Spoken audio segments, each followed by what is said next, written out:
Good morning children. Welcome to the Narayana live classes.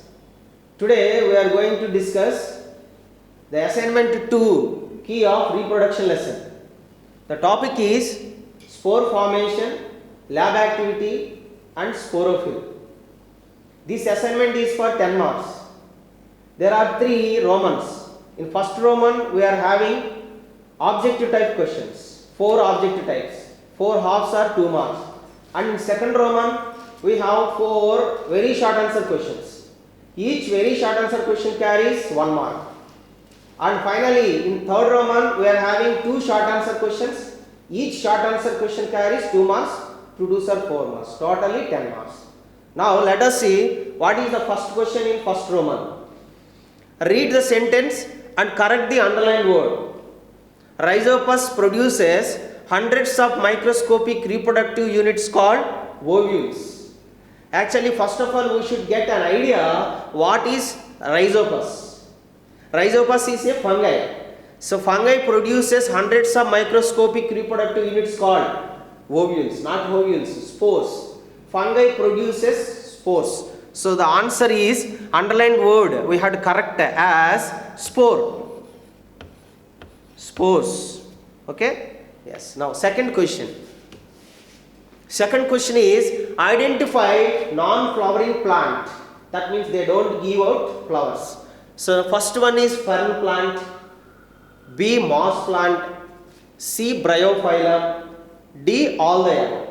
Yes. Now, fern plant will not give out flowers. Moss plant also will not produce flowers. Bryophyllum also will not produce flowers. That means answer is D. Answer is D. Okay. D option is correct. Now when the sporangium bursts, the dash spreads into air. You know that this is the sporangium. This is the fungi. You know there is a sporangium. So in the sporangium there are spores. When the sporangium bursts, what will come out?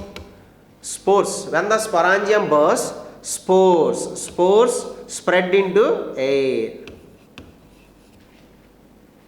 Fourth one, I am a knob-like structure present above the hypa. Who am I? So this is the knob. This is hypa. This is knob. So what is that? Sporangium.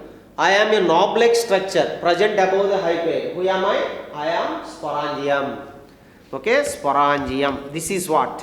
Sporangium.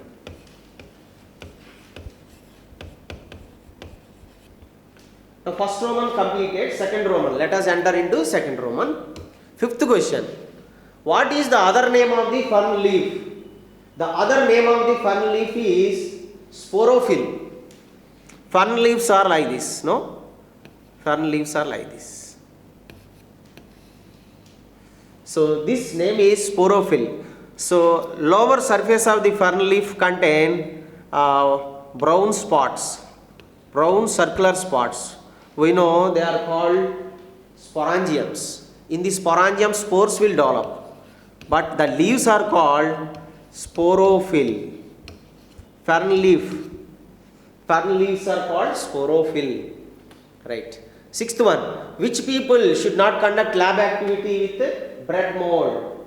The people who are suffering with allergens, okay, respiratory tract allergens, or who are suffering with asthma, should not conduct lab activity with bread mold because they give out spores. When they breathe in, that spores enter into the respiratory system and they will get suffocation. That's why they should not conduct. Who are suffering with? The people who are suffering with allergies. What kind of allergies? Respiratory allergies, respiratory tract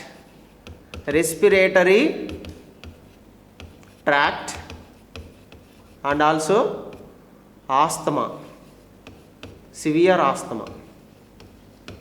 Okay, right. Now seventh question. In which environment mold will grow best? Mold will grow best in moist environment. They grow best in mold grow best in, mold means nothing but fungi. Mold grow best in moist environment.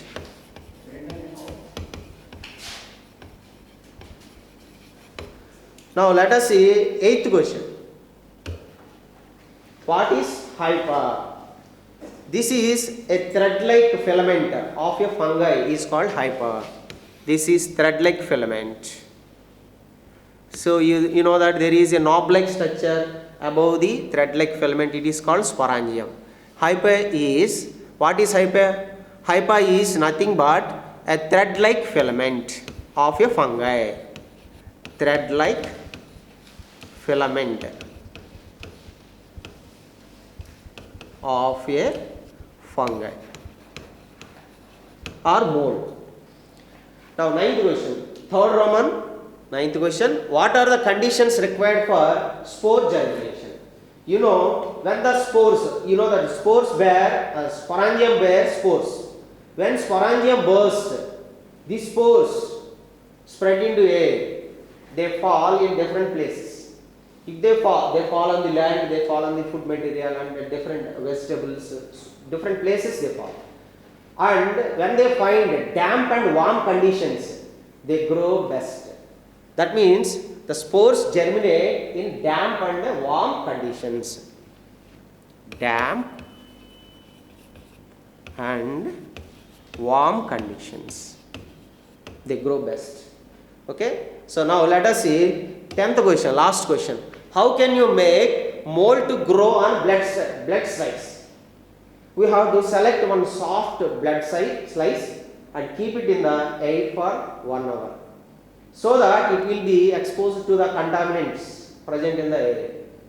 Later, you take the slice, keep it in the polythene cover and sprinkle some water on it and close the mouth of the polythene cover and keep it in one corner of the room.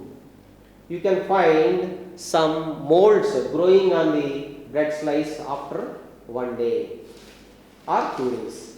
Okay, you can find mold growing on the bread slice after 1 day or 2 days. So this is the process how to grow a mold on the bread slice. So first point is select a soft slice of a bread and keep it in the air for 1 hour, so that it is exposed to the contaminants or germs. Next, keep it in the polythene cover.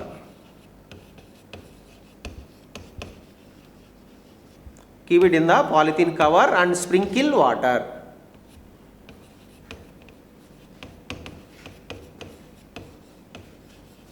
Because mold will grow best in moist environment, that's why water we have to supply.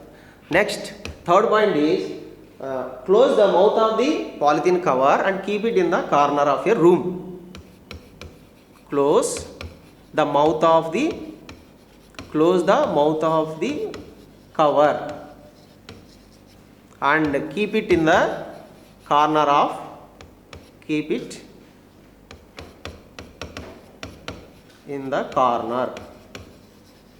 your room. So now mold will grow best in the damp and warm conditions. So it will grow within 1 or 2 days. Within 1 or 2 days, mold grow. Okay, this is the process. So I think you all understood this assignment key. Thank you. God bless you.